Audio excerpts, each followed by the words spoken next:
নমস্কাৰ ড্ৰিমছ অসমৰ এক নতুন ভিডিঅ'লৈ আপোনালোকক স্বাগতম জনাইছোঁ।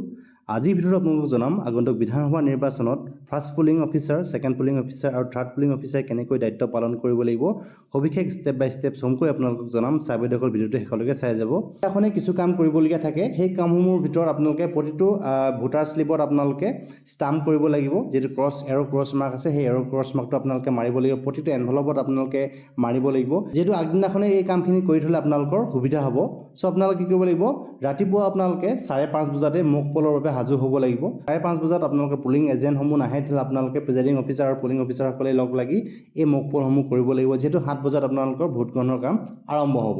এতিয়া আহিছোঁ মেইন কথালৈ, যিটো ফাৰ্ষ্ট পুলিং অফিচাৰৰ দায়িত্ব কি হ'ব আপোনালোকক জনাব বিচাৰিছোঁ। এজন যেতিয়া ভোটাৰ প্ৰৱেশ কৰে ভোটিং কেম্পাছত, তেতিয়া তেওঁ প্ৰথমেই যি ফাৰ্ষ্ট পুলিং অফিচাৰক তেওঁ লগ পাব আৰু ফাৰ্ষ্ট পুলিং অফিচাৰৰ আগত তেওঁ যিখন লগত ID প্ৰুফ লৈ আহে সেই ID প্ৰুফখন আপোনালোকে ভেৰিফাই কৰিব লাগিব। ভেৰিফাই কৰাৰ পিছতেই যিজন তেওঁক চিনাক্ত কৰিবৰ বাবে এখন মাৰ্ক কপি থাকিব, মাৰ্ক কপিখনত আপোনালোকে তেওঁৰ নামটো বিচাৰিব লাগিব। ইয়াৰ পিছতে যিসকল পুলিং এজেণ্ট থাকে, পুলিং এজেণ্টসকলেও ভোটাৰজনক চিনাক্ত কৰিব লাগিব তেওঁ আচলতে ভোটাৰজন যিটো নাম লগত লৈ আহিছে তেওঁ সেই নামৰ অনুযায়ী তেওঁ ভোটাৰজন হয়নে নহয় সেইটো চিনাক্ত কৰিব পুলিং এজেণ্টসমূহে। ইয়াৰ পিছতে আপোনালোকে যিহেতু ভোটাৰজন পুৰুষ নে মহিলা আপোনালোকে পুৰুষ আৰু মহিলাৰ এটা চিৰিয়েল নম্বৰ আপোনালোকে বনাই ল'ব। 500কে এটা কপি আপোনালোকে ৰেডি কৰি ল'ব। ইয়াতে আপোনালোকে পুৰুষ আৰু মহিলা আপোনালোকে টিক কৰি যাব লাগিব। পুৰুষ হ'লে আপোনালোকে তলত আঁচ দিব পাৰে বা মহিলা হ'লে আপোনালোকে কাটি দিব পাৰে। আৰু পিছতে যদিহে ভোটাৰজন তৃতীয় লিংগৰ হয় তেতিয়াহ'লে আপোনালোকে ষ্টাৰ মাৰ্ক ব্যৱহাৰ কৰি ভোটাৰজনক চিনাক্ত কৰিব পাৰিব।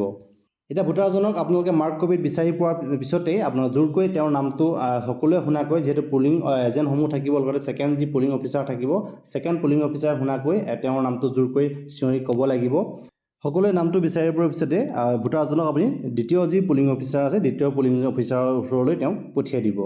এতিয়া আহোঁ ছেকেণ্ড পুলিং অফিচাৰ দায়িত্ব কি হ'ব আপোনাক জনাব বিচাৰিছোঁ। যিহেতু প্ৰথম পুলিং অফিচাৰজনে তেওঁক চিনাক্ত কৰাৰ পিছতেই তেওঁ দ্বিতীয় পুলিং অফিচাৰলৈ পঠিয়াই দিব। আৰু দ্বিতীয় পুলিং অফিচাৰজনৰ আগতে তেওঁ দেখিছে আপোনালোকে এখন নিজৰ ৰেজিষ্টাৰ অফ ভোটাৰ, যিখন এখন চেম্পল হয়। আপোনালোকে এখন বুকলেট পাব আৰু পেজত 6 পৰা 10 জন আপোনালোকে নামৰ এগেইনষ্টত আপোনালোকে ভোটাৰসকলক আপোনালোকে ইয়াতে এণ্ট্ৰি কৰি যাব লাগিব।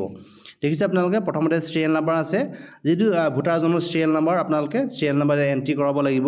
ইয়াৰ পিছতে দেখিছে 3 নম্বৰ এটা কলম আছে। 3 নম্বৰ কলমত আপোনালোকে ভোটাৰজনে কি আইডেণ্টি কাৰ্ড আপোনালোকে লগত লৈ আহিছে, আপোনালোকে আধাৰ কাৰ্ড হয় তেওঁলোকে এপিক বুলি লিখিব লাগিব। যদি পেন কাৰ্ড বা আধাৰ কাৰ্ড লগত লৈ আহে আপোনালোকে পেন বা আধাৰ ইয়াতে লিখিব লাগিব। ইয়াৰ পিছতে দেখিছে 4 নম্বৰ এটা কলম দেখিছে। 4 নম্বৰ কলমটোত আপোনালোকে কি কৰিব লাগিব, 4 নম্বৰ কলমটোত আপোনালোকে ভোটাৰজনৰ চহী বা আপোনালোকে টিপ চহী আপোনালোকে ল'ব লাগিব। ইয়াৰ পিছতে আপোনালোকে ভোটাৰ শ্লিপটো ইছ্যু কৰিব লাগিব। ভোটাৰ শ্লিপ কেনেকৈ ইছ্যু কৰিব লাগিব আপোনালোকক জনাব বিচাৰিছোঁ। যিহেতু দ্বিতীয় পুলিং অফিচাৰ যথেষ্ট কাম থাকে, পুলিং অফিচাৰজনে দেখিছে আপোনালোকে এখন ভোটাৰ শ্লিপ, এই ভোটাৰ শ্লিপখন আপোনালোকে ইছ্যু কৰিব লাগিব।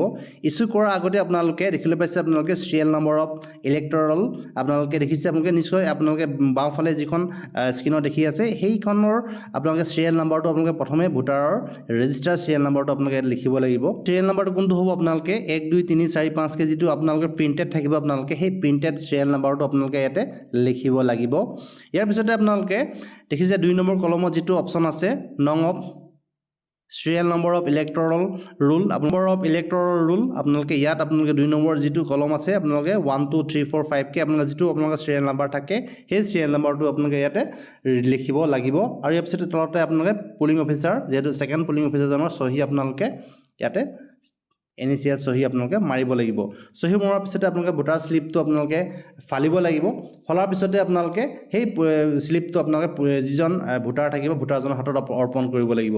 অৰ্পণ কৰাৰ পিছতে আপোনালোকে থাৰ্ড পুলিং অফিচাৰলৈ সেই যি ভোটাৰজনক পঠিয়াই দিব লাগিব।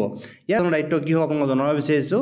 তৃতীয় পুলিং অফিচাৰজনে যিহেতু যিখন ভোটাৰ শ্লিপ লগত লৈ যাব, দ্বিতীয় ছেকেণ্ড পুলিং অফিচাৰৰ পৰা যিখন শ্লিপ তেওঁ লগত লৈ যাব সেই শ্লিপখন তেওঁ কালেক্ট কৰিব লাগিব। কালেক্ট কৰাৰ পিছতে তেওঁ ভোটাৰজনৰ যিহেতু বাওঁ হাতৰ যি তৰ্জনী আঙুলি থাকে সেই তৰ্জনী আঙুলিত ইংকটো লগাই দিব লাগিব। ইংক লগোৱাৰ পিছতে আপোনালোকে যিটো কণ্ট্ৰল ইউনিট থাকে ইভিএমৰ কণ্ট্ৰল ইউনিটতে আপোনালোকে বেলট ইছ্যু কৰিব লাগিব।